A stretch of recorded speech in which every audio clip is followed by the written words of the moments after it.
sevgi coşub çağladı dərya ürəyimdə. Qəbir evinə gedincən yaşayar ta ürəyimdə. Ölməz bu məhəbbət, ölə bilməz, ölə bilməz.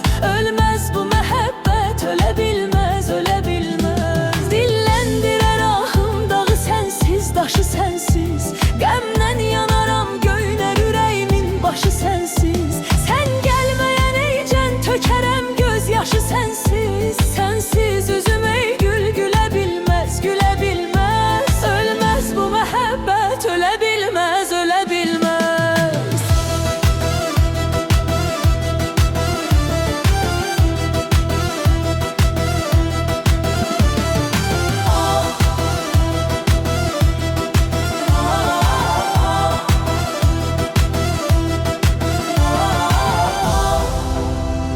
Hicran əzabın sən nə bilirsən axı canan.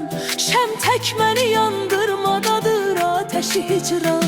Hər kim ki əgər olmasa dərd əhli o insan, dərd əhlinin halın bilə bilməz, bilə bilməz. Ölməz bu məhəbbət, ölə bilməz, ölə bilməz. Ölməz bu məhəbbət, ölə bilməz, ölə bilməz.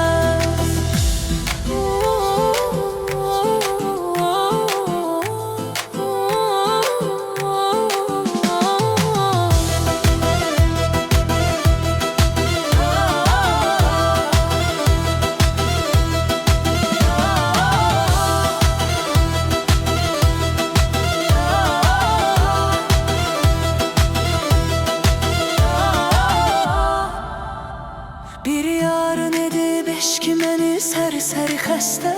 Qaşları qələm, zülfü siyah, ləbləri püstə. Yazdım adını qanla könül lövhəsi üstə.